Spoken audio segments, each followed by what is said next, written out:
conversation about two very important things that concern our country and especially the young people of our nation.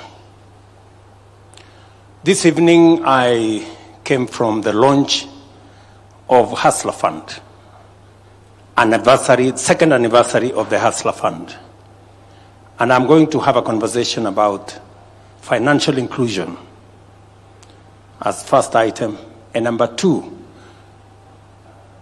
the most important aspect that every young person in Kenya is seized with, and that is jobs. So these are the two important things I want us to have a conversation about this evening. Let me start with the first one. So today we are marking the second anniversary of the Hustler Fund. I did make a commitment to the people of Kenya to do two things. Number one, to get millions of Kenyans who had been blacklisted under our CRB arrangement, and there were Kenyans who could not transact in the financial ecosystem because they had been blacklisted.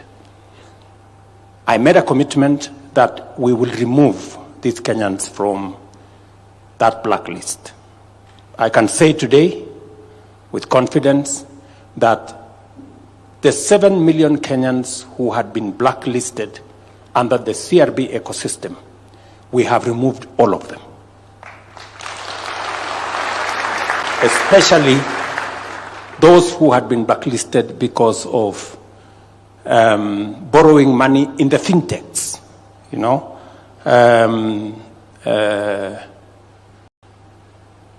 The whole, you know, the whole fintech ecosystem, the borrowing that many people here, because they borrowed 100 shillings, 500 shillings, 2,000 shillings, they were taken to a blacklist. But it didn't stop there. I also said, we are going to develop a financial product that recognizes that we have millions of people in our ecosystem that are not banked, people who have no security, people who have no collateral, and people who require financial support. They need 200 shillings, 500 shillings, 5,000 shillings, 10,000 shillings, but they don't have a logbook, they don't have a security, they don't have a title, and therefore oftentimes, they never get any support. It is the reason why we launched the Hustler Fund. The Hustler Fund today has reached 24 million Kenyans. 24 million Kenyans have borrowed from the Hustler Fund. 8 million Kenyans borrow regularly from the Hustler Fund.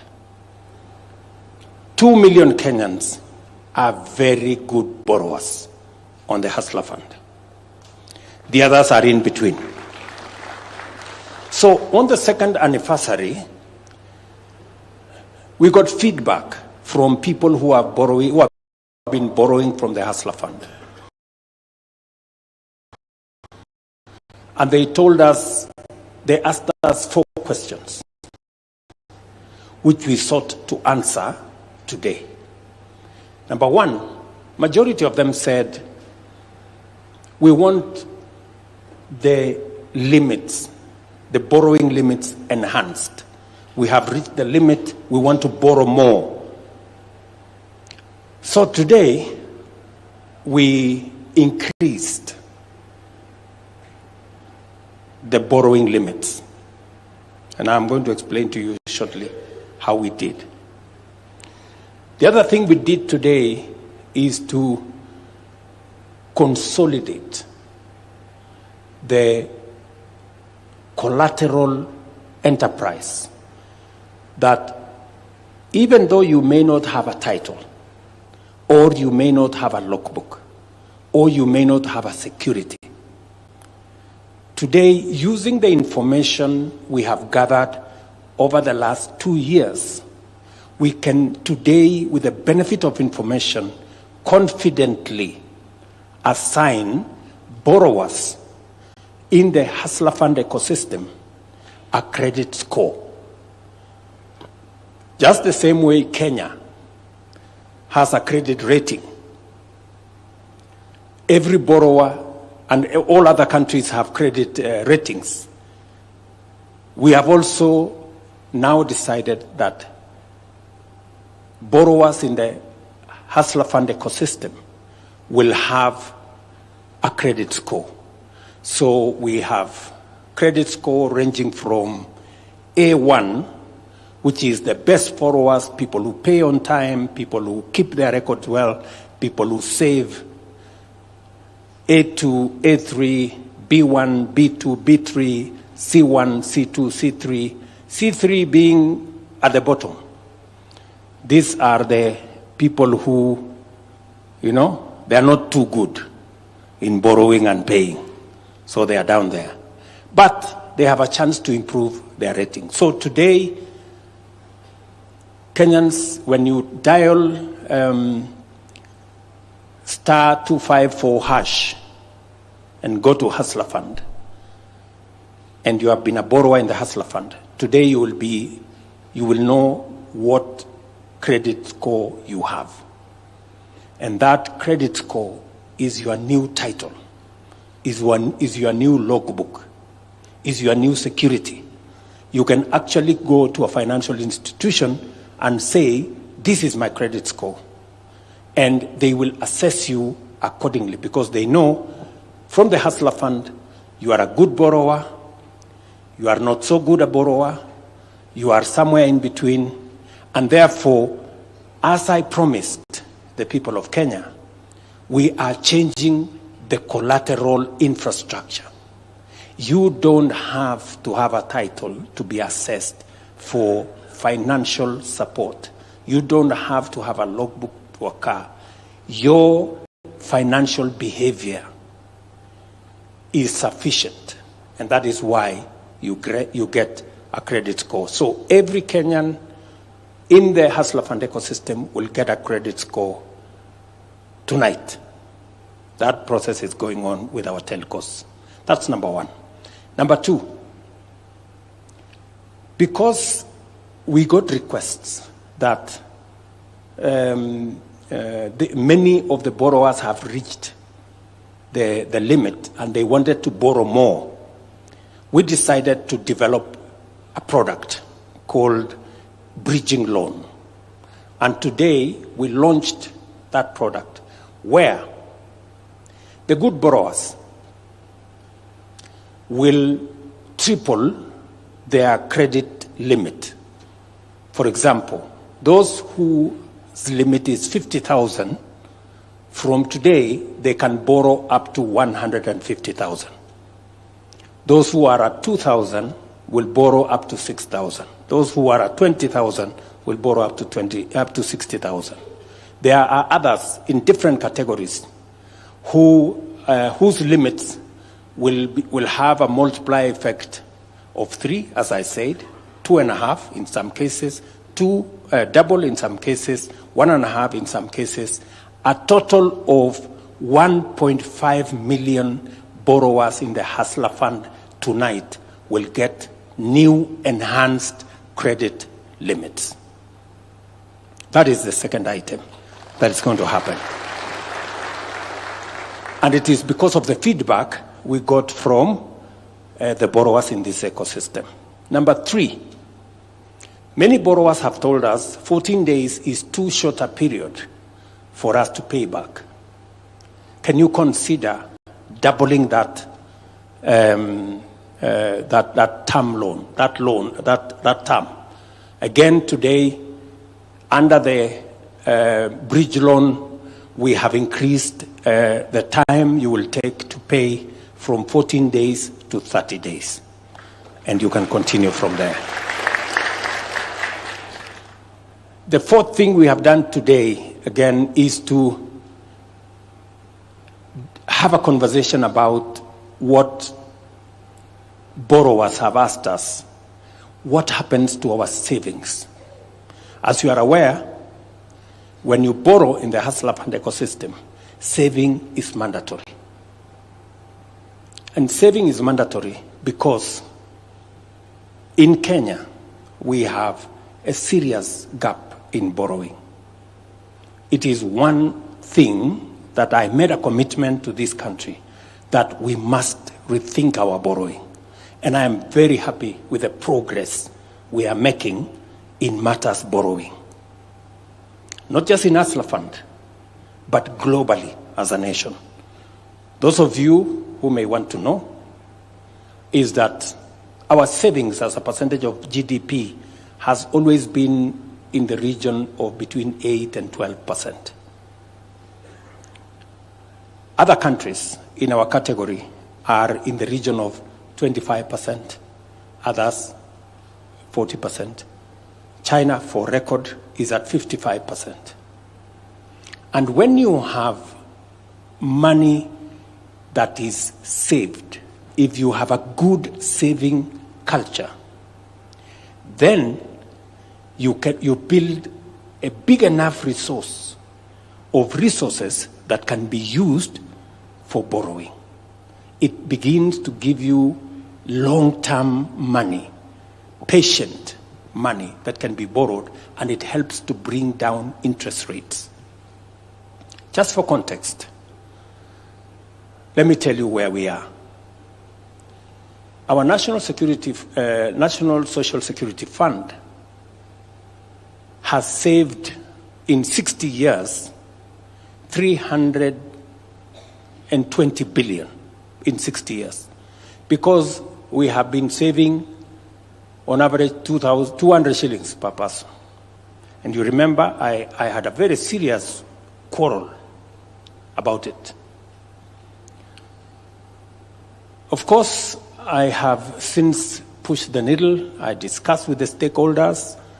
We managed to negotiate the court cases that were in court, and we finally have a new arrangement. Today, every employee saves 6% of their salary, and every employer adds another 6%. That will eventually be money belonging to the employee. Do you know what has happened? The 320 billion we have saved in 60 years, we are actually going to double that money in 4.5 years.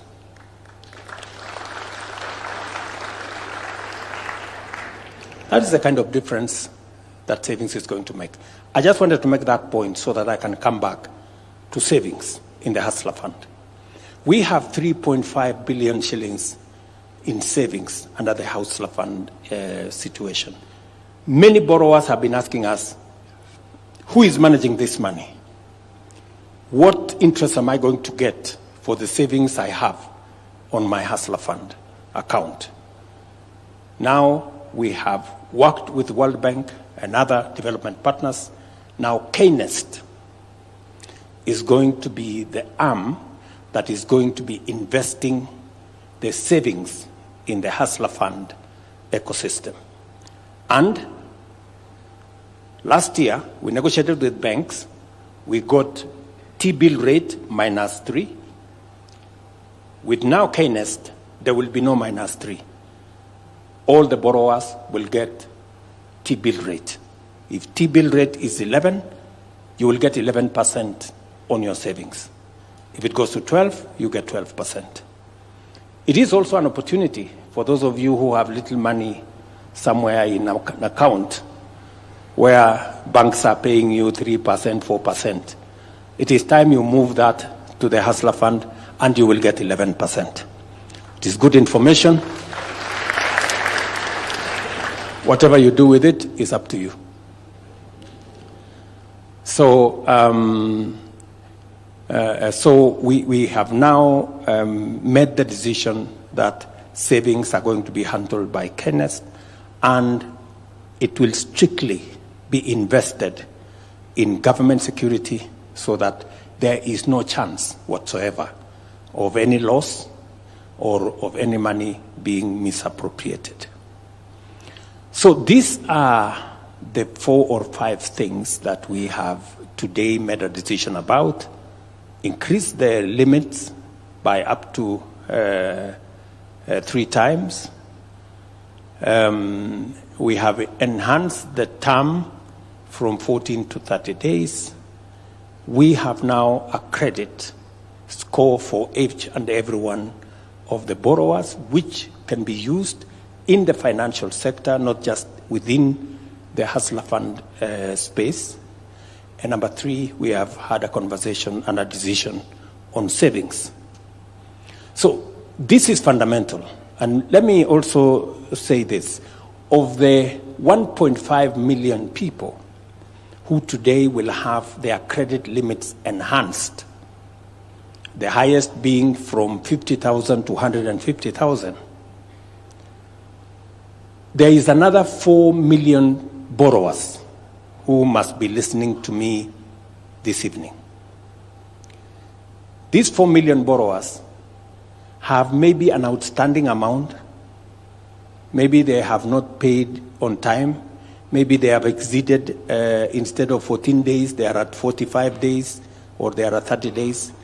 If they pay, these 4 million borrowers, if they pay their outstanding, the window for them to be moved to the bridge loan, which then doubles or triples their credit limit, exists.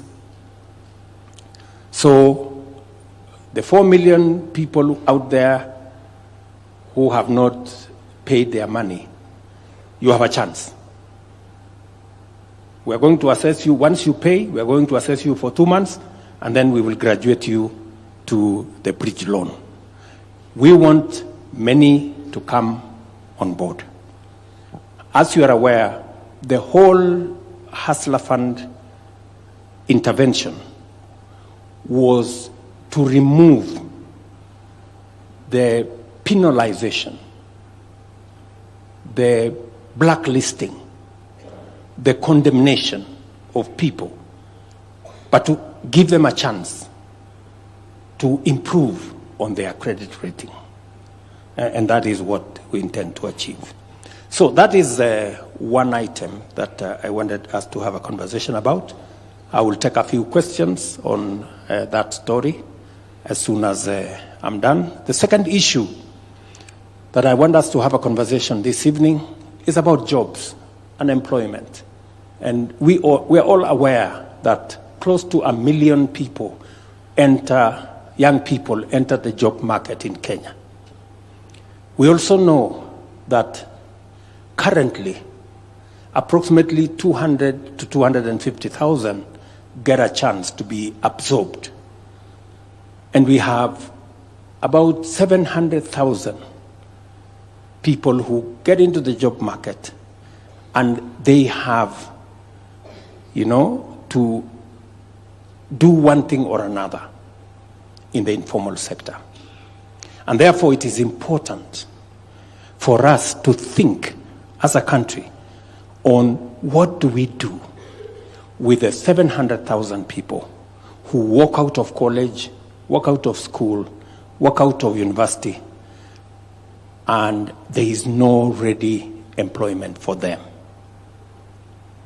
Again, this is something that I spoke to and have a plan about in our manifesto. And I can say confidently that for the first time, we have a demonstrable plan on how we are going to create jobs. Creating jobs is no longer an exercise in guesswork. We must be deliberate. We must be intentional. We must have a plan.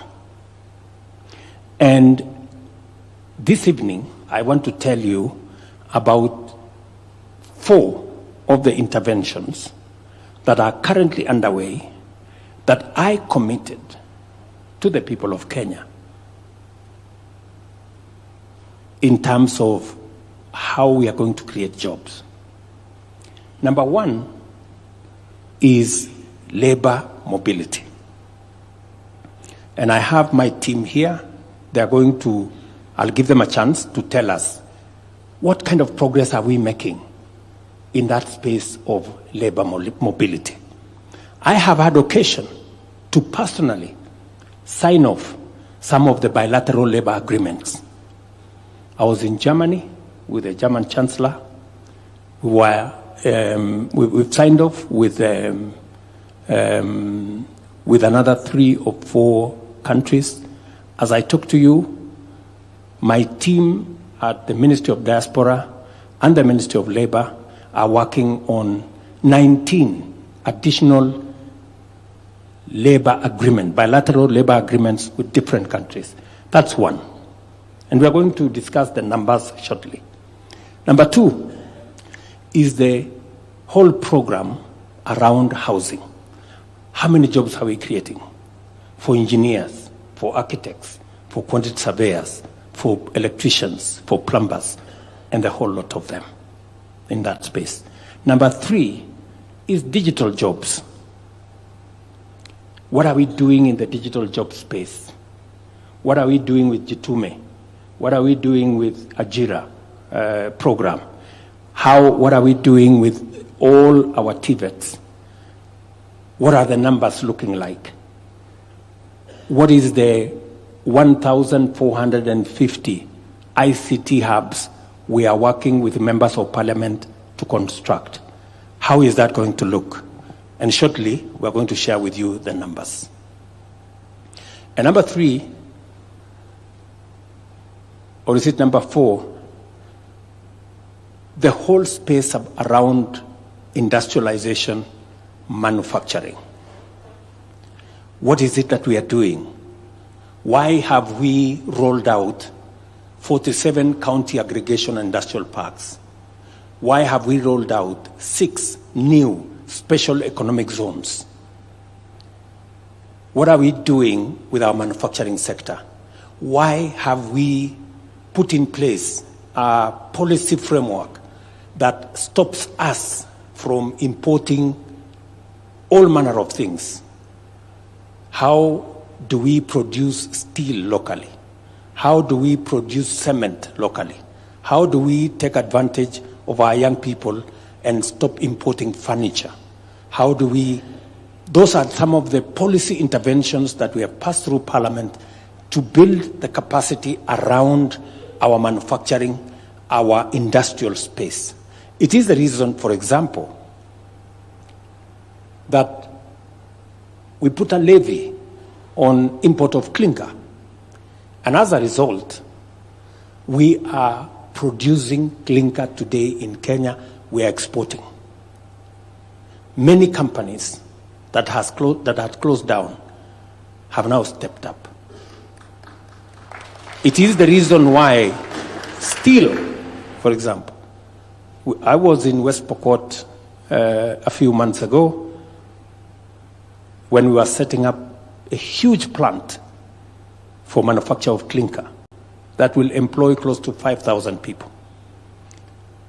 Last weekend, I was in Taita Taveta. We have been, we have been mining iron ore and exporting in raw form. For the first time, we now are going to have a steel manufacturing facility in Kenya, and we will not be exporting raw materials of iron ore. We will be using it to produce steel here in Kenya. Again, because we have provided policy interventions. And our end game being creating jobs. It must be, as I said, deliberate, it must be intentional, and it must be something we can account for. So I could say one more thing, if you allow me, on BPO. On Wednesday, I will be signing into law the business bill that has just gone through Parliament, that now is going to provide a different space where we will now have the opportunity to encourage more companies. Many of you talk about Philippines and how they have managed to build their economy using BPO framework, and India for that matter. What has happened to us is that the law was very restrictive, and the law did not recognize BPOs as a job-creating enterprise. But the law we've just passed through Parliament now will encourage more companies. And I'm told in our midst, we have Somersos. Are they here? Right. Those people there were taken to court, and they had real trouble. They really bothered me. Now I can report to you that we have changed the law. So nobody will take you to court again on any matter. All right? And I'm talking about Somersos because they will tell us how many people they employ and what kind of trouble they were going through. And they were about to relocate most of their operations to Uganda because many of us were giving them trouble, and we didn't have the correct space. Thank you very much, good people.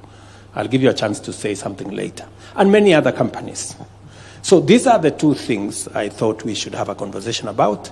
And I will take some of your questions on these two items. I don't know whether we do it sequentially or we do it, maybe we do it sequentially. Let's start with Hustler Fund. I will take some questions on Hustler Fund. Yes, my good friend? Or there is somebody else? Yes? Excellency, my name is Vincent Oyugi. I'm the chairman of Gig Connect International. And thank you for the good job. On the Hustler Fund, my question is, personally, I've supported widows, over 10,000 on the table banking.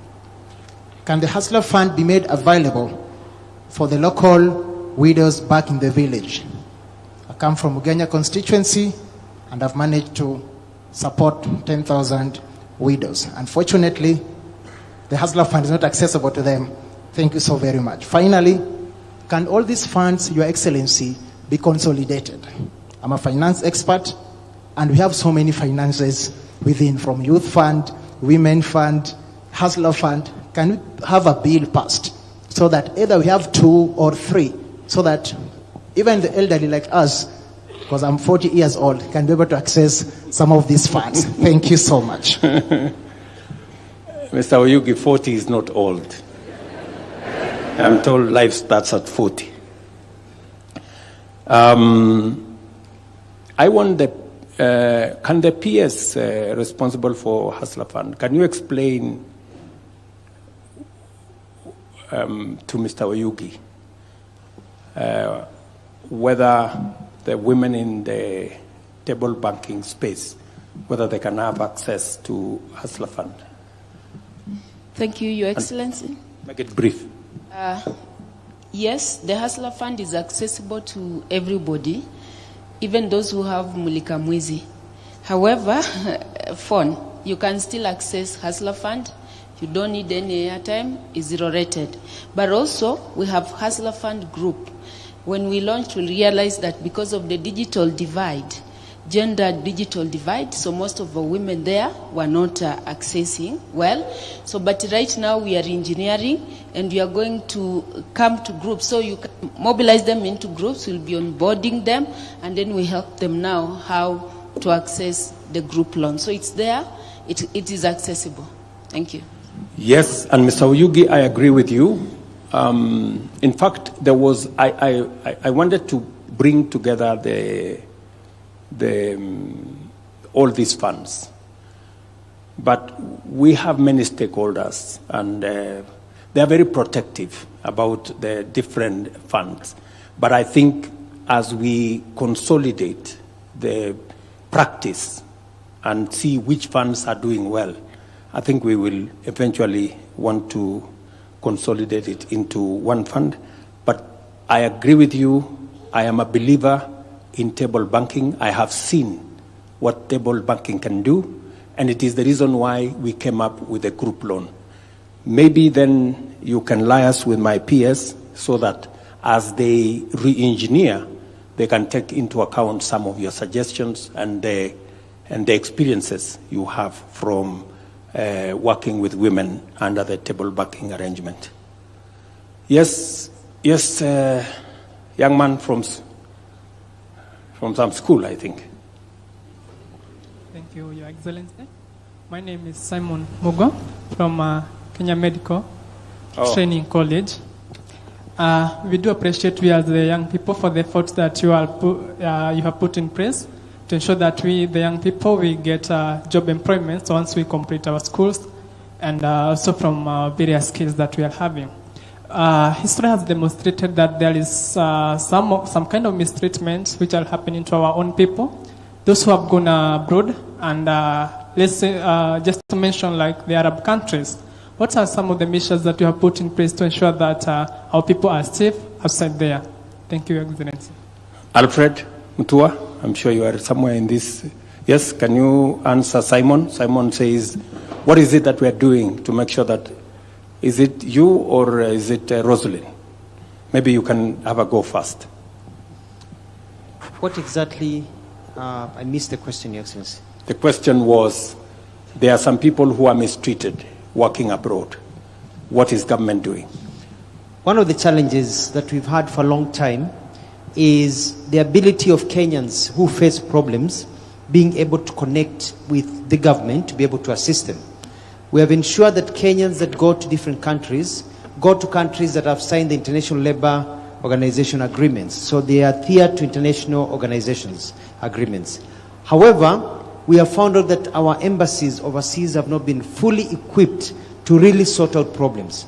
For example, I remember in the case of one country that I went to, people say they couldn't access any help from the labor attaché or the ambassador. So we have set up systems, including phone numbers, and we're about to set up an app for people to be able to report when they are in problems. As I think diaspora will be able to also explain, is that we have also set up safe houses so that you can actually leave your employer and go to a safe zone, which will be translating, will be assisted to come home. Your Excellency, I'd like to clarify at this juncture that we hear many stories of people saying they went to a country, they're not allowed to come home, they can't access medical care, and all those things. What usually happens is that when you go to a country to work, you go under a visa. Most of the time the visa is tied in to the employer who employs you.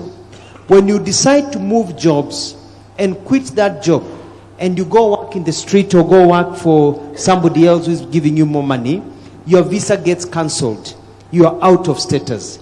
That means some of these countries, your medical care is tied to the employer. You cannot seek medical treatment from a hospital. When you go to the hospital, they arrest you and they ship you back home. So Kenyans, some of them don't want to be shipped back home. So we are trying to encourage Kenyans that before you quit your job, please talk to our labor attachés. Let us go through the process of seeing how you need to move from one job to another job. Yes, Excellency. Thank you. Rosalind, I think you have some information. Maybe you could just say something. Right. Thank you, Excellency. And to add on to what Waziri Mutua has said, as the Ministry of Foreign and Diaspora Affairs, we've set up structures in the diaspora to ensure that Kenyans who work in the diaspora are protected. That is usually within our ministries, within our Kenya missions abroad, so the embassy or the High Commission. And we really insist that Kenyans who go to work abroad really register with us so that we know that they are there. When we've seen distress, Your Excellency, we've moved very quickly to deal with that. As we speak, we have just evacuated over 800 Kenyans from Lebanon, where the war broke out, and we've been able to bring back, and we're about to close phase 3 of that evacuation. So we stand ready to support Kenyans. Waziri has also discussed the need for us, for Kenyans to travel to countries where we have migration agreements or labor agreements. And we have embarked on telling Kenyans about where these safe places are. So we still see certain challenges where often the people who have been mistreated is because they have been trafficked as opposed to having migrated for work. We've had challenges with certain countries. We've had challenges with Kenyans being trafficked.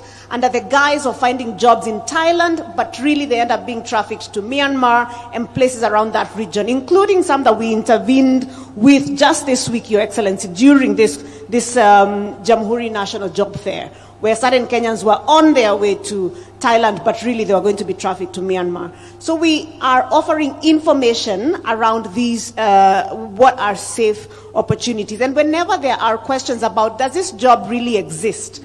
Our ministry and the State Department for Diaspora Affairs can very quickly verify for you whether that job that you're seeing going around on WhatsApp is actually a legit job, or you're about to find yourself in a very difficult place. Thank you, Rosalind. I think for those of you who wanted to ask that question, it is the reason why we are now signing bilateral labor agreements, so that we have an instrument to make sure that we can protect Kenyans wherever they are working. It is important, before you go to any destination, to know whether there is a bilateral labor agreement between that country and Kenya, because that is the framework where we can support you much more easily. The reason why I set up the State Department of Diaspora is exactly so that Rosalind can do what her and her team are doing, to support Kenyans in those spaces, to be able to validate some of the information you get in the internet. Make sure that you go under an arrangement where the government of Kenya knows, so that when you get into trouble, we can be able to assist you. Somebody had a yes? Good evening. Good evening, Mr. Your Excellency. My name is Stacy Lumadi. I graduated in the Give her a working mic, please. Sorry.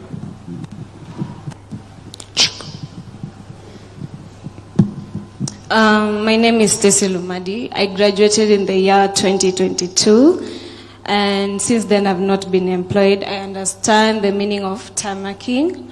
Currently pursuing Masters of Development in the University of Nairobi. And my question is on Kazi ya Maju. It's a good initiative, especially when you're looking at remittance impact on the economy. But there is a high processing fee for jobs, be it Qatar, be it Europe. Are there plans to initiate costs for those getting jobs, even if it's providing loans? Thank you very much, Ms. Lumadi. Alfred, you are the owner of that space. That's a very good question. You see, the whole essence of jobs overseas are for you to be able to live here and go get a good job. Now, there are two kinds of jobs. There are two kinds of offers, mostly. There are companies that say, we want nurses, for example, or we want teachers, or we want riders, or we want ICT specialists. And we will pay for the preparation of those candidates to come to our country. We will pay their medical fee, we will pay their air transport, we will pay money for them to do the necessary tests they need to do at the station and all that. And they pay for everything, and the agency that gets a job will probably charge you maybe 10 or 20,000 for their processing fee, or will actually be paid by those companies a service fee, so they don't have to charge you anything. And those are now 100% what quote unquote free. Those are fine in between. Then there are others who say, for example, in Australia, who say they want nurses. They can take our nurses from medical training college who have diplomas, because they're not allowed to work as nurses in hospitals. They can work in nurses at aged care, making approximately 500,000 shillings a month. But before they go, they have to do certain exams that the Australian government wants them to do. And if you add up the exams, including English test, it comes to over 100,000 shillings. Then they have to pay their ticket to Australia, about $1,500. And then they have to pay etc.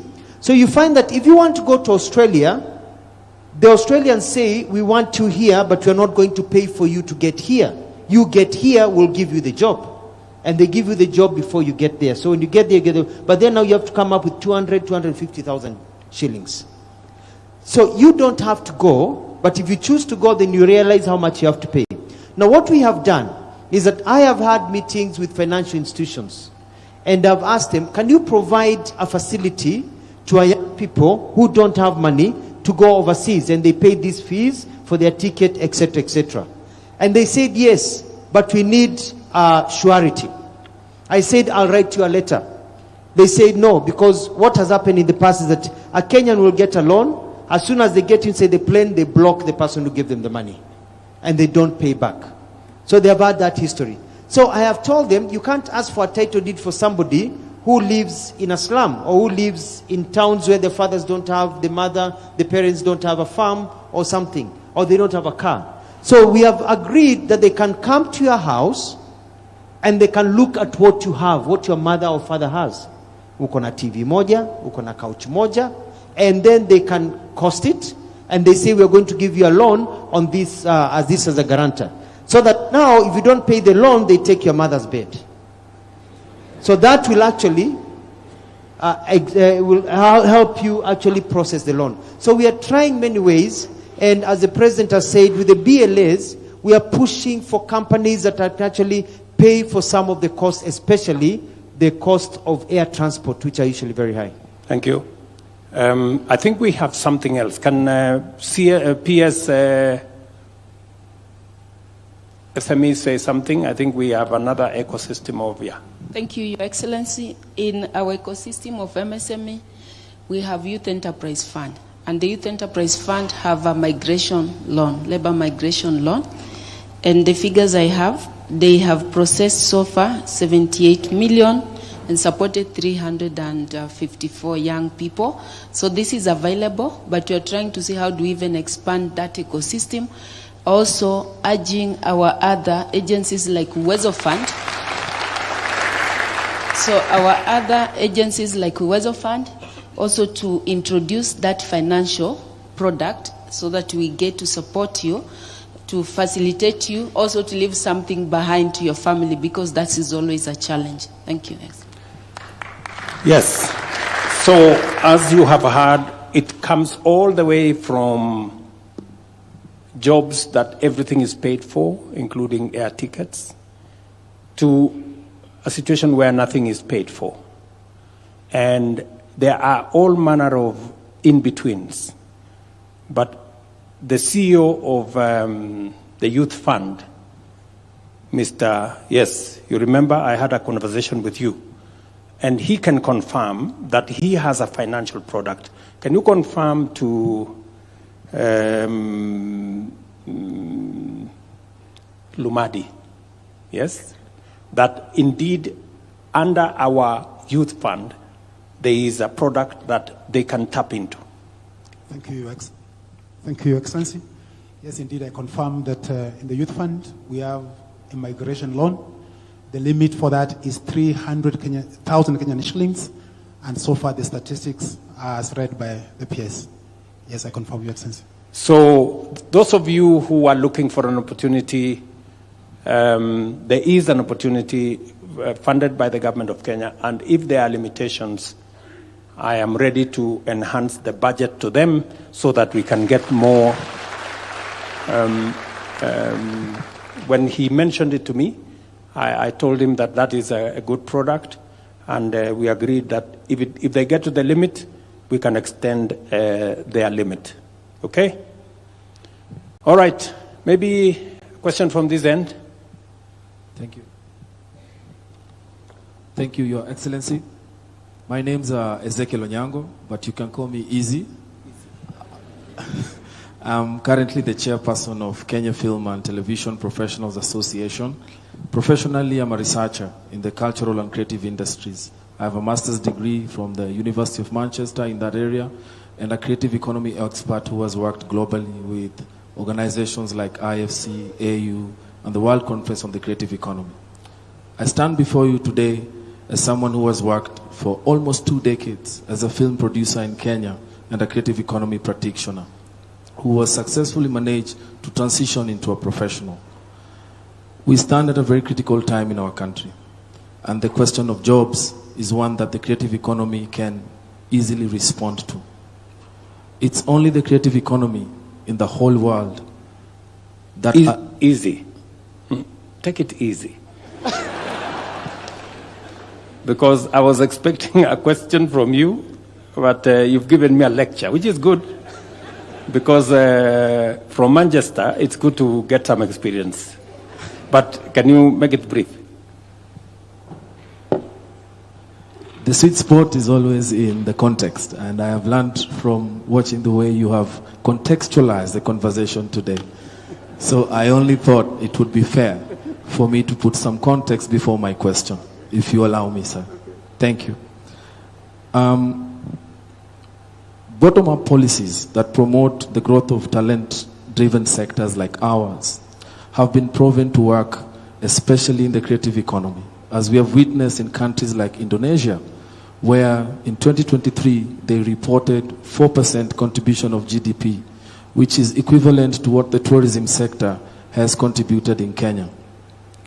While we appreciate the bottom-up strategy that you have, that has given us the State Department for Youth and Creative Economy, we as the creative industry experts feel like there is a tension where there is a bottom-up strategy but a top-down approach in implementation, where the industry has been left out, and that has left the State Department with systemic inefficiencies, and 2 years in, we are yet to even have a roadmap or a plan of how we can fix our systemic challenges.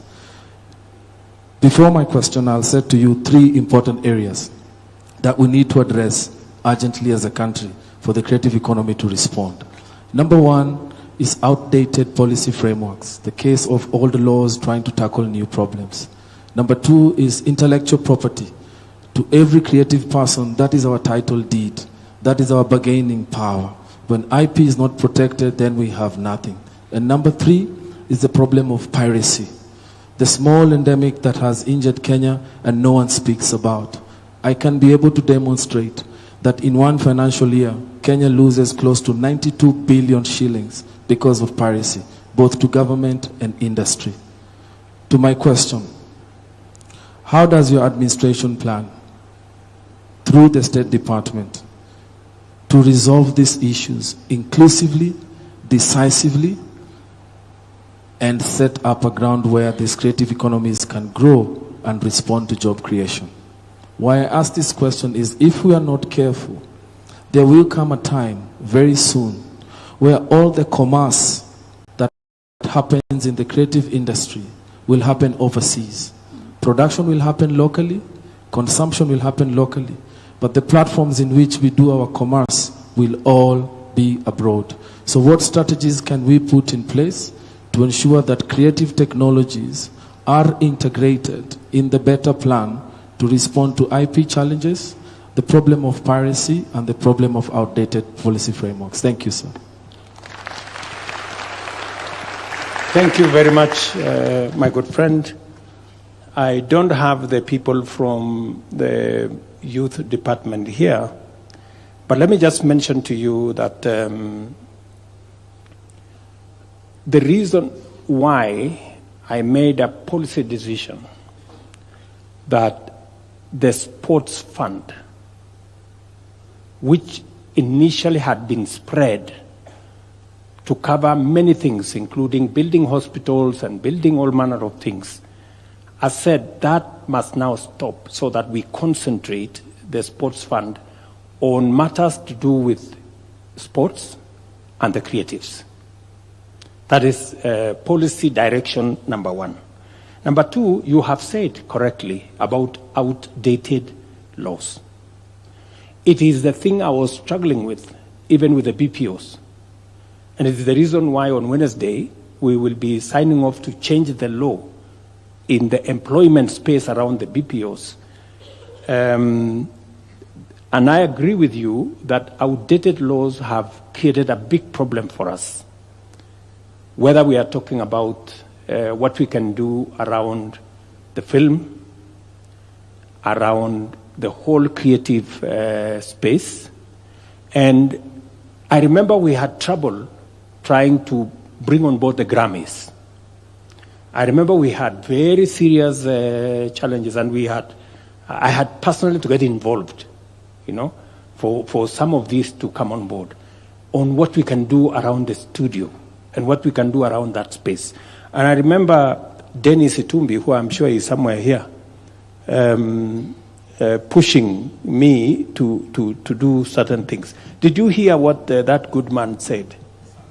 And can you help me say some of those things that we agreed that we want, especially on the two subjects of intellectual property and piracy?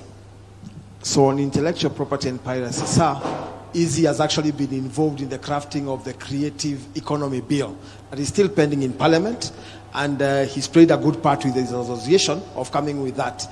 And that is a key part in that Creative Economy Bill with a few amendments, and he's in the working group. So in fact, the challenge will be back to him to ensure that he helps us to ensure that we get it back and good and going. However, he's raised two key issues, both, if you allow me to respond to him. Yes. The first one is on the commerce of the creative economy. The president went to the USA and interacted, including with Hollywood stars at Tyler Perry Studios. And one of the things that the president is now working on is for a space for the creative economy. We all appreciate that Nairobi on Sundays has become an open theater where people actually shoot everything. In fact, ahead of Easy there is a gentleman from Grammy Awards, and there's also something there you are doing around the Grammy Awards for Africa. And you have actually instructed the State Department to pay so that then the Grammy Awards can be hosted in Kenya. There are a few things to unlock, and this gentleman has an appointment with you this week to unlock that part. So on that part of commerce, we are not only interested, but we are actively playing a part on it. Finally, the president has already given instructions, and I've written to you a letter from our Office of Creative Economy Coordination for us to begin bidding for the World Creative Economy Conference in 2027 to become the first African country to bring the world sector here, because that will unlock the entire creative economy. Thank you very much. Let me help you, Dennis. Actually, the money for Grammys we already paid. We are not about to pay. We already paid 500 million shillings towards that, and I'm sure the gentleman from Grammys can confirm that that is the direction we are going. And so I think back to you, the motions are going through in Parliament. The creative bill is going through specifically to remove the challenges you have highlighted, to update the law so that we remove outdated legislation, to provide for a sure footing on matters intellectual property, and also to deal with the challenge or piracy. And we couldn't agree with you more. And thank you very much, Easy, for being part of the solution. By offering your knowledge and expertise to support the development of the bill, that is how we manage to solve problems. Thank you very much. Now, we got lost. We were still on Hustler Fund. We now went to... Can I take another 3 questions on Hustler Fund, and then we can move to the jobs? I have a gentleman there, and then I have a lady here. Okay, yes? Thank you very much. Thank you very much, Your Excellency. Yeah, my name is Moguna Victor from Kenya Medical Training College. And my question stems from the statistics that you have given us today, that 24 million borrowers are borrowing the Hustler Fund, but only 8 million are the active borrowers. So how is the government ensuring that this over-indebtedness is catered for, and the insurance that the funds is going to continue providing the loans to the borrowers? Thank you very much. You know, we don't want to push anybody. You can sit down there, Victor. We don't want to push anybody into blacklisting. We leave the doors open for the other Kenyans who are not doing well. And we believe that at some point they will wake up to the reality that this is the best product they can ever get. So that's the case. And for your information, we have continuously, because the repayment rate around Hustler Fund is around 80%. So we have a big resource that is revolving. Most of the money is actually revolving. We just add a little money every year to make sure that we keep the system going. So you shouldn't be worried about whether there will be adequate funds to make sure that there is money for borrowers to borrow. We already taken care of that. Madam?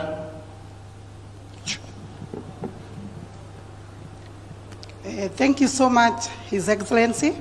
My name is Josephine Murioki. I'm National Domestic Chair of association called Association of Skilled Migrant Agencies of Kenya. I deal with the distress cases for all those girls who go out there and they have distress. And I'm also an agent. I'm a director of Samurai Recruitment Agents. I've been in this industry for the past 12 years.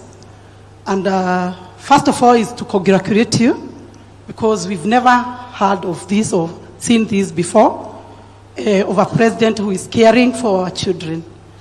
Especially me being a mother, I feel so bad when youth comes to my office looking for opportunities, and I turn them away simply because they cannot afford the ticket to go out there. And we are pleading as agencies, Your Excellency, that we need to come up with the solution, because once we bring this issue of our youths being denied funds to go out there, if we do interviews and they pass those interviews, we find that we are compromising the quality of our skilled out there. And if I can attest, like I had attended Saudi Arabia HR Expo in 2023 and 2024. And this time, in the month of October, 27th to 28th. And we managed to secure a booth there, and we got those demands. And the biggest problem or the biggest challenges that we are having is that if the company out there, they are asking for these young people to pay for the freight, they cannot be able to pay for the freight or to manage to get the money to process their documentation, since simply because they have been out of school, they have loans like help loan, and it is good because you have come and you have come up with the solution. But the only thing we can say, or we can advise, or we can request you, Your Excellency, tembea kule nje, open those doors so that we can have more bilateral agreements. Tuache kutegemea na ordinary 3 markets. In our licenses, they are indicated very well that we can only deploy housemaids or house managers to Qatar, UAE, and Saudi Arabia. We have so many bilateral agreements that are in some of these desks that have not been signed. And the only solution that we can get here, it is by opening those bilateral agreements. Hata vijana wetu hawatahitaji kukopa hizo loans, because once we have more markets, our skills, we have more demands, and we will be able now to assist our youths.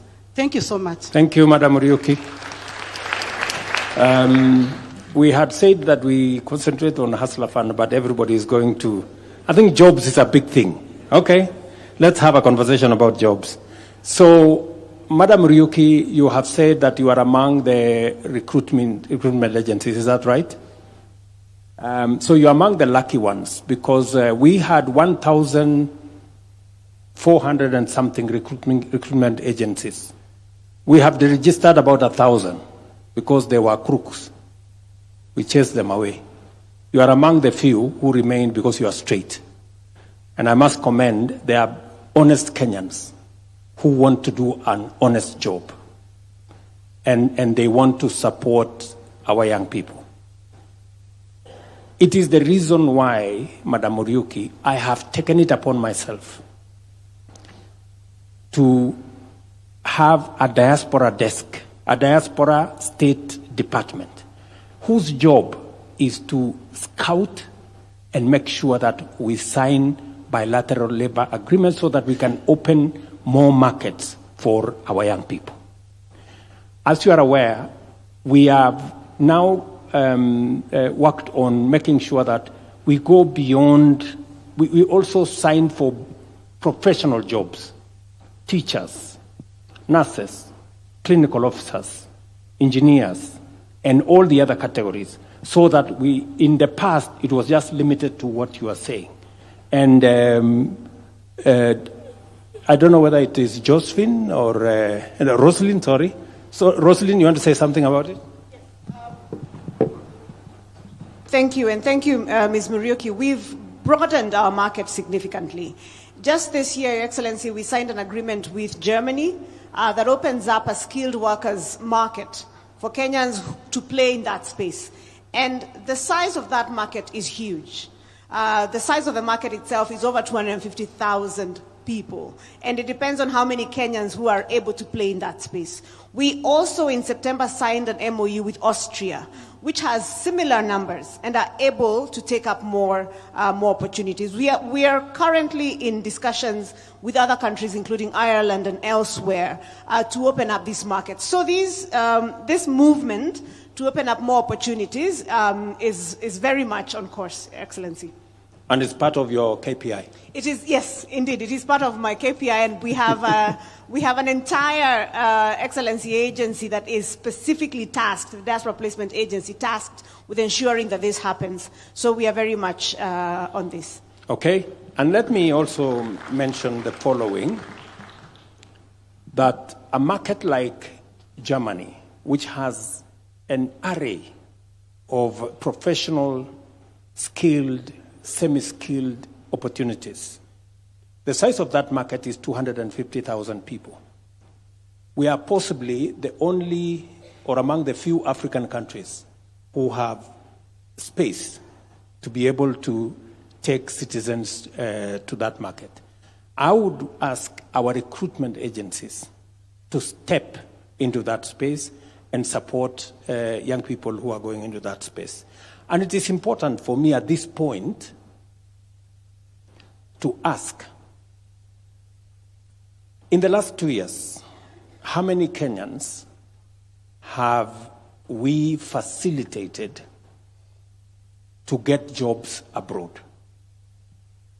Alfred? Your Excellency, we have over 218,000 Kenyans have left the country to get jobs overseas. The target is to start pushing at least 700,000 to 1 million a year. And that is why we've started this move of taking the job opportunities to every county. Because before, people are not aware of the opportunities and people don't have money to come to Nairobi or to visit these agencies. So we are taking the agencies and the jobs all the way to the counties, and we will be publishing the available employment opportunities on our government website, on NAIR, or even in my Facebook. I'll be telling you, look here, these are the opportunities, this is what is needed, so that regardless of where you are in the country, you have a chance to come and compete for those opportunities. I know in this auditorium we have recruitment agencies. We have people who run recruitment agencies. Is that correct? Are they here? Can anybody who is running a recruitment agency, can they stand up? So all you good people are in that space. Let's clap a round of applause for them. Asanteni sana, you can take your seats. I want at least one or two of you to step forward and tell us, in the last 2 years, how many Kenyans you have assisted through your recruitment agency to find jobs abroad. We have one lady there. Thank you, Your Excellency. My name is Monica Mwema. I run a recruitment agency called Monisa Company Limited, and I have run it for the last 10 years. In the last 2 years, I have been able to deploy over 3,000 Kenyans, both skilled, semi-skilled, and even others for a little low-cadre jobs like housemates. I've been able to take Kenyans engineers to UK. I've been able to take teachers. I've been able to take nurses, housemaids, lady drivers, and even people to work in farms. Thank you. Thank you very much. You said about 3,000. About 3,000? Yes. In the last 2 years? Yes. Okay. So of these 218,000, you can account for 3,000. Yes. Can I have one more person who, yes, behind there? Oh, yeah, all right, whatever. Thank you, Your Excellency. My name is Daniel Maroria. I run an agency, TDM International Limited. For the last 2 years, I've managed to recruit around 2,500, both skilled and unskilled. Majorly, I do Qatar demands, mostly on security guards, like when you go to Hamad International Airport. I've managed to recruit, for the last 1 year, I've recruited around 700 guards. How much money are the guards paid, Mr. Marori? For recruitment? No. For salary? Yes. Do you know? Yes. Right now, they are paying us a basic salary of 1,000, then 300 riyals. 1,000 shillings or 1,000? No, Qatar riyals. Yes, which is like how much Kenyan shillings? Which is around 35,000. That is the basic salary for 8 hours. But most of our guards are getting more than 50,000, 45,000 plus because they are working for 12 hours. Especially for those candidates who are working in Hamad Airport. They got training and they are now screeners. And most of them also are working as fire wardens, whereby most of them, they are giving us good feedbacks, and they're also sending us more clients to assist. And besides airport, we have also done different demands for Dubai. Like I've recruited some candidates for Dubai from NYS, like welders, fabricators, and so many others. Very good. We are also looking forward to get more demands to assist our fellow youths. Do we have any other? Let me have a final person. Yes, my friend. Yeah, thank you, Your Excellency. My name is Benjamin.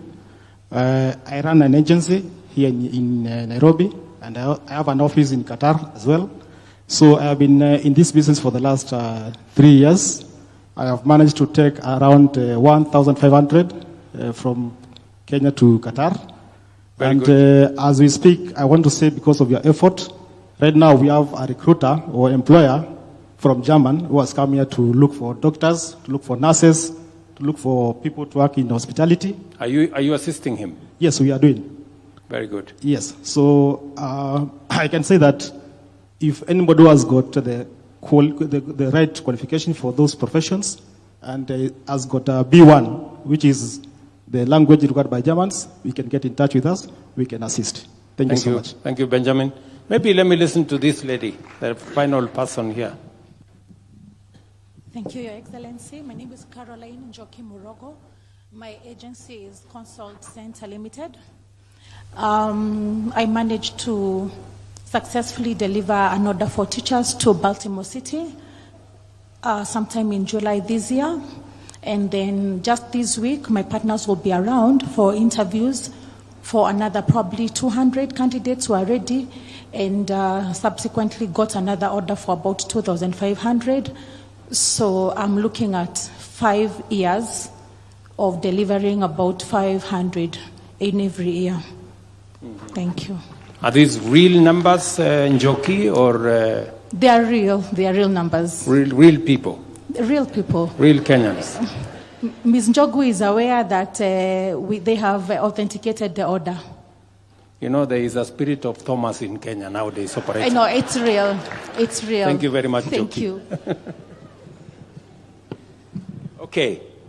So, from the numbers, I think Alfred has told us in the last 2 years, 218,000 Kenyans have gotten different jobs in different parts of the world. We have here men and women who have facilitated as recruitment agencies the Ministry of Diaspora is here. They have worked with them to confirm and to make sure that Kenyans who are leaving Kenya to go and work elsewhere have the requisite government support, and if there is trouble, we can always find them to come back home. Let me go to another space, digital jobs. As you're all aware, we have a program running under the Ajira framework. We have also the Jitume arrangement. And we have a whole plan around digital jobs. I want somebody from that space on digital jobs to give us the numbers. Do I have anybody here? Yes, tell us your name and where you work. Thank you, Your Excellency. My name is Kiria John. I'm here to represent my PS, Engineer John Tanui, but I head the Division of E-Commerce and Entrepreneurship at the Ministry. So, Your Excellency, in our program... How many Kenyans have you trained on digital skills or to work? So far, Your Excellency, we have skilled over 693,000 Kenyans in our 272 digital hubs that we have set up. And we target to set up 1,450 digital hubs across the entire country. Are those the ones, one in every ward? One in every ward. Okay. And we have, apart from just skilling them, we have also been able to facilitate job linkages of 182,000 of these skilled Kenyans.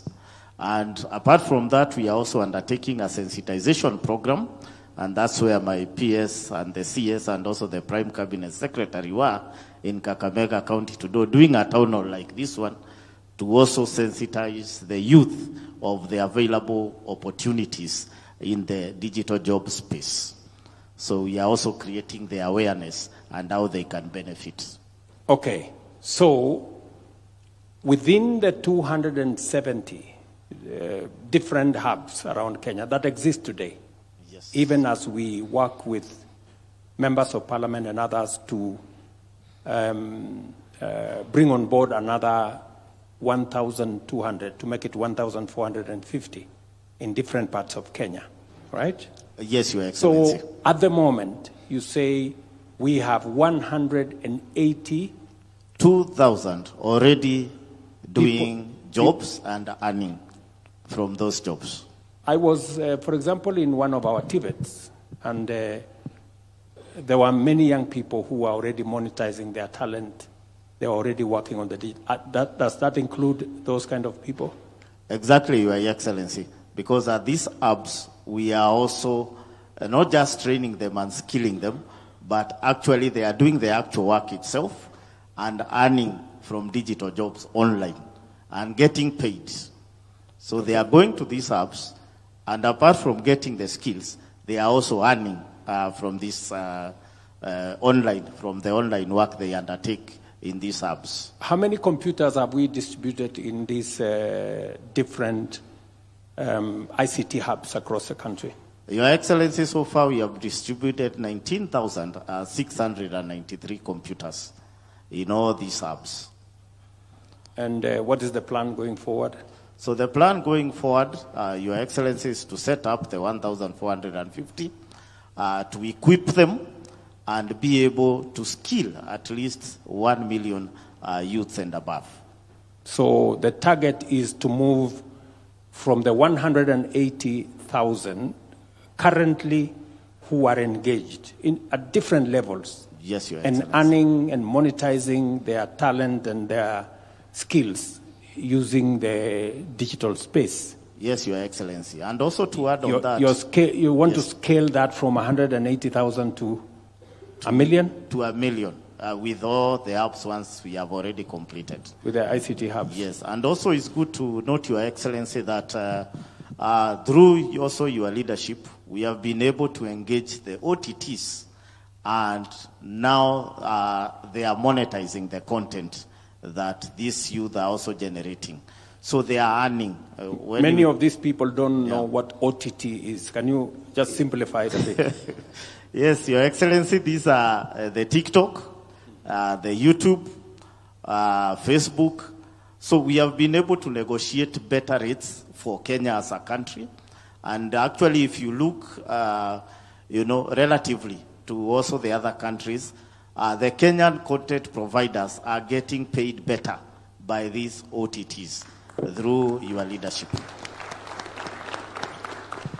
I remember you people forced me to talk to people in T-shirts, and I had to, and to get them to allow us to monetize the space and to allow our content creators to be paid. Your Excellency. Because Your Excellency. I think Kenya is the fourth country in Africa to be allowed to monetize content. Exactly. The other countries don't. Exactly. Okay. Thank you. Maybe I will ask Madam Moria, the PS for Tibet. You are aware of what is going on in our Tibet. Can you say something about that space with digital jobs? Yes, thank you, Your Excellency. In addition to what he has already said, we have already trained 600 trainers across the country who are now able to train our young people either within our institutions, and Your Excellency, we have 126 Tibet institutions with the devices between 50 and 100. And we have been able to train the numbers, some of them in the Tibet institutions. But Your Excellency, to be able to make sure that space is moving, our biggest responsibility has been to ensure that we are training the trainers at the Kenya School of Tibet, and we already have 600 of them across the country, Your Excellency. Thank you very much. Let me go to another space. I think we're talking about the space around labor mobility. People going to work abroad, as Alfred and Rosalind have said. We are talking about digital jobs, people working in our ICT hubs. Many people have been asking me, why am I so passionate about ICT hubs? Because it unlocks huge potential. It gives our young people an opportunity to work. I have met many of them in Tibet institutions, in other different ICT hubs. And at the moment, we have a program where we are working with Kenya Power to deliver internet to as many places in Kenya as possible, so that progressively we can unlock that we can unlock that potential, and that is going to turn around. Because again, I said, for us to be able to create jobs, we have to be intentional. We cannot just assume that jobs will arrive. We have to know ICT hubs, deliver internet, have trainers, have TOTs, train more young people, provide computers. And that's exactly what the gentleman from our Department of ICT has said. Let me move to another space, the space around industry and manufacturing. I think P.S. Abubakar is here. What is the space around, why are we negotiating, for example, a new agreement with America on matters to do with textile? Why are we doing more special economic zones? What are the numbers like? Thank you, Your Excellency. I think, Your Excellency, your strategic shift or your strategic intent in all this is, first is to subsidize production, 2 is to incentivize value addition, 3 is to expand the market, and 4 is to de-risk private investment. So what we are doing in terms of the market access, we are expanding our market access from the US. Now we have an economic partnership agreement with UK. Now we also have an economic partnership agreement with the European Union, so that we can have a lot of market access for our products. And one of the products which we have a competitive advantage in exporting is in the textile space. So, Your Excellency, in your special economic zones and extra processing export processing zone program where people can produce competitively to access this market. We've been able to create 10,000 jobs in that space, mostly in the area of textile and apparel. Okay. So let me allow now, just sit Bakar. I want the people from the business process outsourcing. I remember I went to Samasos up on Mombasa Road. I remember earlier this year, I went to Tatu City with CCI. They now have 6,000 people working for different companies out of Ruto, here in Ruto. What is going on in that space around the BPO, Madam? All right, I appreciate that. My name is Anpisa Lola. I'm with Sama. And if I'm just to paint a picture in the BPO industry, I'm going to talk in terms of numbers just to show how big this industry is and why it's important for us to literally focus, especially when it comes to creating jobs for the youth. So Sama is a BPO. In Kenya alone, we have to the tunes of 3,500 employees. And this is full-time job, benefits, medical cover, all that. And we have not even scratched the surface. Okay? Now, when you look at how big this industry is, this industry last year alone was a 1 trillion USD industry. Okay? That's globally. Now, bringing that down to the amount of jobs that are created, India developed, I think for anybody who's read about BPO, India developed its middle class through BPOs. Today, India has 4.5 million jobs in the BPO industry. Philippines has 1.1 million jobs. Your Excellency, you just talked about the 1 million graduates that we are churning out every year. And from an industry expert, I'll tell you, Kenya delivers quality job than India and Philippines. Now, a lot of things are working well for Kenya. Easy, I literally quoted your word like old laws trying to tackle new challenges, and we appreciate the progress that you're doing in the BPO industry, because today, when you look at Kenya, the BPO industry right now is heavy on English. I mean, North America accounts for 41%. I challenge anyone here that Kenyans have better English than the other regions I spoke about. Yeah? Now, you look at our education system is stronger. You look at the work the ICT ministry in the leadership of PS Tanu is doing in terms of internet, stronger than any other place. We are seeing these clients wanting to outsource to Kenya. And Kenya is not cheap compared to the other. I just want to demystify that. There's been a question on Kenya is cheaper. We are actually more expensive than those other regions, but the clients are preferring Kenya because they are getting quality work from Kenya. Okay. Now, today when you look at this sector, Sama alone, we are at 51% women, 49% men, and our focus is on AI. You look at AI alone, AI is looking at 826 billion in the next 6 years. Now, I don't know about the rest of you, but I'm a strong believer of Africa deserves a seat at this table. Yeah? Kenya deserves a seat at this table. Because anybody who knows AI knows about AI bias. If you don't train it, it talks about what it thinks. I think I'm seeing you nodding. Because there are movies, you hear somebody who's talking Swahili and they're literally talking a different language. That is not Swahili. That is not what you want AI to do. Yeah? So, Your Excellency, I think just in conclusion, is just appreciating the initiatives around defining this space and defining a space in such a way that it's both good for the workers because, defines what is the criteria, what is the wage, what is all that around, but then also attracting more investments in this country. Thank you. Thank you very much. Again, our focus is in that space.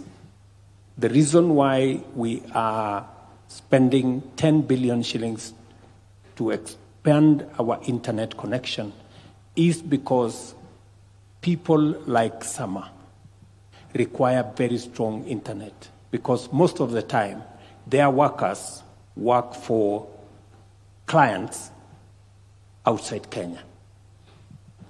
Number two is to make sure that the legislation does not impede companies that want to invest in Kenya in the BPO business. It is the reason why this year, as I told you, in Ruiru at Tatu City, we managed to get CCI to invest, and now they are hiring 6,000 Kenyans. They have given us a horizon of 50,000 if we do certain things in that space. And among the things that we are doing in that space is to straighten the law. Part of what I'll be doing this week, part of what we will be doing going forward, is to align the law with the realities of the job market. It is not fashionable anymore that you go to work in an office in a tie. If you look at the people working at BPOs, they go there in a t-shirt. And you must not necessarily have all these other stories. So there is a way that we have to re-engineer our job space so that it is responsive to the requirements of the job market at the moment. So again, it goes to being deliberate and being intentional. These jobs cannot happen. They have to be made to happen. And I know I'm going to have a lot of problems with employers when I sign the law on Wednesday, because people don't want anything changed. They want everything to stay the way things have been forever. But we have to change. We have to move things. We have to move them in. I think we have looked at the 4 spaces that I had in point. Let me allow another 3 or 4. Maybe I'll start here. One person from here. This good man with a good beard. Thank you. Thank you, Your Excellency. My name is Jose Kasikoe, founder member of Jabali Africa, Grammy-nominated singer-songwriter, producer, and also I'm a voting member. So I want to go back to the music thing. I know you said you're talking about jobs, but the musicians are going to kill me if I come out of this space without mentioning that to the recruiters who are asking, who are doing the job thing. Music is a job too. Creative industry has a lot of jobs. So, and those can be exported too internationally. I'm an artist that has been eating from touring the world, and with our cultural attaches in our embassies, you can touch base with these festivals. Also in sports, we are world beaters, and there's a lot of meetings all over the world. That's also a job. There's talent managers. There's a lot of sections in the creative economy that we can find jobs in. So I didn't want to just get out of here without asking something to do with music and sports. Thank you very much. Thank you very much, my friend. Can I pick up one person? Yes, madam. I think you've had your hand raised for a while. Thank you, Your Excellency. My name is Virginia Joki, Director for Satma Technologies Company Limited, and I'm also the Secretary General for Kenya Association for Private Employment Agencies, whereby we have 357 members, directors who does recruitment. Allow me to go to FADS. Mine is a request to the government. Mine is a request to the government. There's a discussion we've been having with our CS diaspora, our PS, Madam Rosaline. And allow me to speak on behalf of her and the directors who are here. There was a FAD. We have been following up and requesting if the directors can be supported through the ministry We normally travel a lot for expos. And you'll find so many directors losing an opportunity to go showcase the CVs they have, the data they can present to their partners the other side. But because of we are not able to pay the pavilions the other side, we are not able to pay for some few facilitation here and there, we would like maybe the government can consider and put aside a fund for us so that we can be showcasing all over the world. And second, for the BLAs that are going to be signed, for skilled work, I would request if the ministry, through your support, if we can be able to have expos, for example, the Serbia, it's supposed to be signed. There's a way we can even have those expos before even the BLAs so that we can market ourselves through the diaspora. Thank you. Okay. Rosalind, I think that's a good suggestion. So long as you pay your own tickets, right? Yeah, and your own accommodation. So just the pavilion. Okay. So I think let's see how we can support these good people. I think setting up a pavilion for them, they will travel at their own cost. They will go and market the country at their own cost. I think it's a good thing. All right?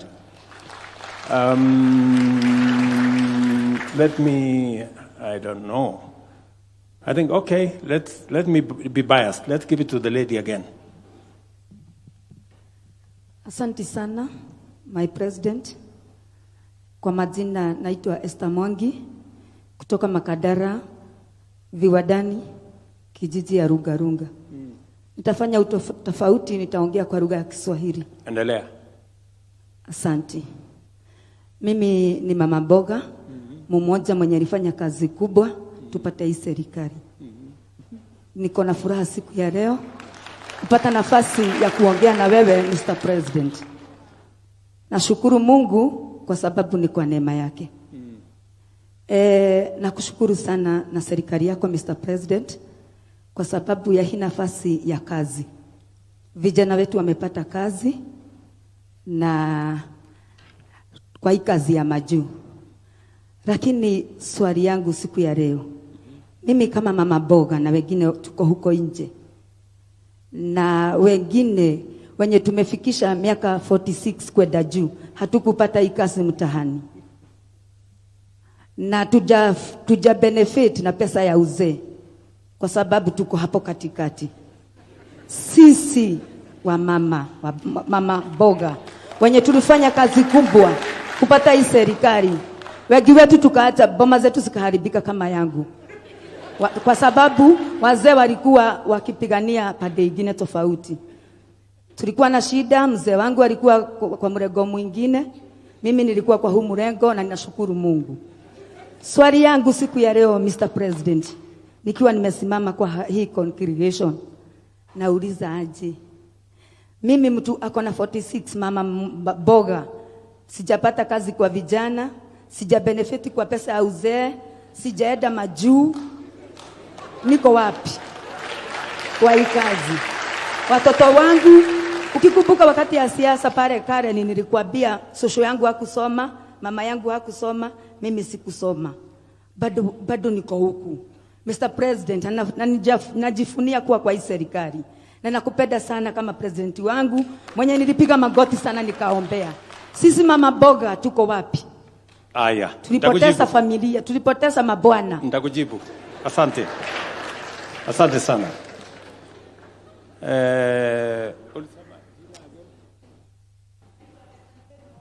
Esther. Asante sana Esther. Asante sana Esther. Asante sana Esther. Nitakwambia wewe kama mama mboga mambo matano. Si ndio? Kwa sababu wewe uko na mtoto. Si ndio? Si uko na watoto? Umebarikiwa na Mungu, uko na watoto. So kama wewe hujapata kazi, ujipange ndio mtoto wako tupangane na yeye apate kazi. Si namna hiyo? Mtu wako hapo utapangana na yeye. Ako hapo. That is number 1. Number 2, Unajua tulikubaliana ya kwamba mama mboga pia atafanya kazi mahali kuna heshima. Tutahakikisha tutajenga soko. Tuhakikisha kwamba kina mama mboga wanafanya kazi. As I talk to you, nikiongea na wewe, tunajenga saa hizi soko 200 Kenya ya kina mama mboga. And most of them are actually in the process of completion. In fact, nitauliza governor wa Nairobi, kwa sababu si unatoka Nairobi? Nitauliza governor wa Nairobi aniambie mahali tuko kwa hiyo mpango yetu ya soko. Ngoja kidogo Senator, Governor Sakaja, just you know, so number one. So wewe uko hapo, utafanya kazi mahali kuna heshima. Number 3, katika mpango yetu ya afya, mama mboga hakuwa kwa mpango ya afya kwa sababu NHIF ilikuwa ni number 1, watu wenye wanafanya kazi. Number 2, watu wenye wako na uwezo. Lakini sasa kwa hii mpango ambayo tuko nayo ya Taifa Care, wewe Esther, sasa uko na nafasi ya kuwa na bima ya afya as a person. Hii Taifa Care ina recognize mama mboga, na kwamba wewe pia sasa utakuwa na nafasi ya kuwa na bima ya afya. Utaenda hospitali, mtoto wako atatibiwa na hakuna malipo yoyote utalipa. Hiyo ni number 3. Sawa sawa. Number 4. Najaribu kupanga mahali huko kwa hii mpango hii. Number 4. Pale katika mpango ya housing, kwa sababu umeniambia mahali unaishi, si ndio? Pale kwa muda mrefu nyumba haina maji, nyumba haina choo, hakuna stima, hakuna barabara. Katika mpango yetu ya affordable housing, na umesikia ule jamaa wa affordable housing aliongea hapa. Did somebody speak about affordable housing here? No, we're going to talk about it. I know there is somebody from affordable housing. Sasa wewe kama mama mboga uko na nafasi ukijiandikisha kwa boma yangu. Sasa wewe utakuwa na nafasi ya kuwa home owner. Hapo nyuma ilikuwa ili upate nyumba lazima uwe tayari kulipa 20,000, 30,000, 50,000. Lakini kwa hii Nairobi sasa utapata nafasi ya kuwa mwenye nyumba, na kati ya shilingi 3,000 ama shilingi 5,000 yenye utalipa kila mwezi under our affordable housing program. Kwa sababu tumesema we want to make home ownership, dignify our people with home ownership. Now mama mboga kama wewe anaweza kuwa na nyumba yake, sio ya kukodesha, nyumba yake ambaye ataishi na iwe yake kwa kulipa pesa kidogo. So these are some of the things we are doing to make sure that we cover everybody. Yeah. So those are among the things I can tell you as we go forward. We have, I'm told it is going to 9. We have only 5 minutes of this. Let me take a question from that young man. And just one question, eh? Yeah. And then this side, one question. Yeah, this gentleman. Okay. Good Yes. evening. My name is Peter Ogutu, a student at the Technical University of Kenya. Yes, I have a question to you, Mr. President. Recently, we witnessed a move by the Cabinet Secretary, Dr. Alfred Mutua, where he facilitated the exportation of Kenyan skilled energetic labor to external markets for job opportunities. A good move that we appreciate, but doesn't that move leave the Kenyan economy at a bad place with the deprived skilled labor and or stressed skilled labor that cannot meet its potential.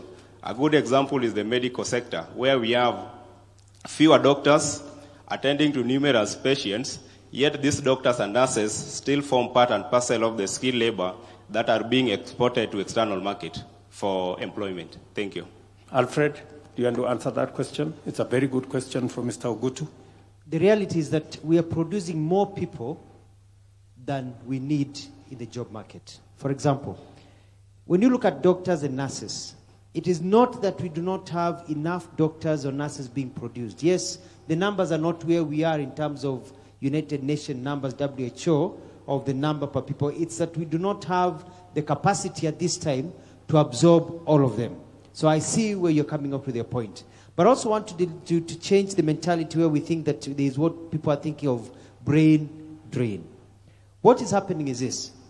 You have, for example, in the ICT sector, a huge number of people that are ready to work, that even if we sent away 100,000 people in ICT, we would still leave this country with so many other people, 500,000, who are still looking for employment. So that thinking that if we are sending people away, we are depriving our country, is not really accurate. Because we have more people out of work who can go and work overseas without depriving our Kenyan local market. In our labor studies, we have not seen any cry by any industry saying that they are lacking people because people have left the country. We are producing people in TVETs, producing people in the universities, so we have a bulge of employment. Your Excellency. Okay, can you address, there is also one question, Alfred, that people continue to say, are we going through a brain drain? Are we exporting our brain power? Or does it eventually amount to a brain gain? Can you explain that? What usually happens is this. If you look at the countries that have really developed very fast, you look at, for example, the example of Singapore, China, Malaysia, Indonesia. What they did, these tiger economies, was to ensure that their people who went and worked overseas came back home. We are calling this labor mobility because when you're going to work, it doesn't mean that you're going forever. You're going to work for 2-3 years and come back. What we have realized is that when you go overseas, you're able to gain skills. When His Excellency was in Germany, we were talking about Kenyans going to work to produce the German vehicles. So you go to Germany as an engineer, you produce the vehicles for 2 to 3 years, then you come back home. What happens? You're bringing back new talent. Kenya is actually getting brain gain. You're bringing new ways of doing things. When you talk to the construction industry, for example, construction industry are now looking for people who have worked overseas. If you are a plumber, if you are a mason, if you are an interior designer, and you have worked in Dubai, the big companies working in Kenya want to employ you because your skills are a bit higher than the market, than the population in Kenya that is competing with you for the job market, because you have gained new skills. When you go to the UK as a nurse, you go to the US as a doctor, and you gain new skills in those hospitals that you're working in the US or in Italy and other places. When you come back, you're hot cake because of the brain gain. Thank you very much. And I think just to buttress that point is that, the people going out, they are going out for short contracts. This is 3 years, maybe 5 years. After that 5 years, they come back home. And when they come back home home with added skills. They have gained experience. They have worked in a different market. And most of the time, you find that they have improved on their skills. So it may look like brain drain, but eventually it becomes brain gain. That's what Alfred is saying. So, Your Excellency, thank you. My name is Felix Chege. I run a company called Real Sources Africa. First, I'd start by commending your efforts on making the African Free Continental Trade Area work. I have been one of the beneficiaries of it. Being a beneficiary means that we got appointed by the AFCFTA Secretariat as a trading company on behalf of Kenya. And what we've been doing is that we've been supporting aggregation exercises for export. And as late as a few weeks ago, we launched our Trade Connect initiative, an initiative that looks at shipping 1,000 containers over a period of 12 months to 5 African countries. And we've seen a lot of support from financial institutions in structuring of trade finance elements or instruments that are meant to promote inter-Africa trade in terms of aggregation. And at the same time, we've been able to do market development campaigns to be able to promote African or Kenyan manufactured products across the continent. Our main ask is investment more in market development campaigns. We have a lot of African countries that don't know what we actually manufacture as a country. And we've realized that this information is really important when it comes to providing an alternative of the products that we can ship to the export market within the African context. Other than that is using the products themselves as a collateral for transactions. We've been able to work around an aspect of how can we get our manufacturers to use the products that they manufacture as a collateral when going to the export market. We're looking at, or our ask could be, how can we use the credit guarantee scheme that you have already initiated to convert it to be an export guarantee line that can be used by our manufacturers to be able to guarantee them payments after they ship their products. Other than that, I thank you for really looking into the protocol on youth and women in trade. And we've leveraged on that to be able to access a lot in terms of just opening doors at the Secretariat. I'm a 27-year-old, and I'm privileged to be among the people who represent this country at the Secretariat.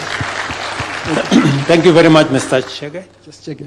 Thank you very much, Mr. Chege, for what you have said. I think you put it so well that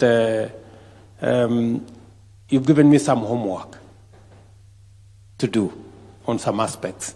And I will take back the homework and see what we can do better. But congratulations on what you're doing on behalf of many young people in Kenya, taking advantage of the Africa Continental Free Trade Area. It's a market of 1.4 billion people, and Kenya needs to move full speed and take its space and place in that market so that we can better leverage the market infrastructure that exists in the Africa Continental Free Trade Area to benefit our own enterprises and our own people. Good people, it's 9 p.m. and I am told it has to stop. I know many people would have wanted to, but as you are aware, this has become now our way of transacting. So there will be another occasion for us to go through this again. Let me congratulate all of you. Thank you very much for taking time. I know all of us are busy people, for taking time to ask your questions, to seek the intervention, clarification. Thank you very much to all the teams that have participated here this evening. And my very best wishes as we work together towards creating opportunities for young people, for our nation. It will take effort, it will take collaboration. I know Sakaja was supposed to tell us something at the corner. Sakaja, do you want to say anything, or I can leave it there for now? Thank you very much. God bless you. Have a great evening. Asante.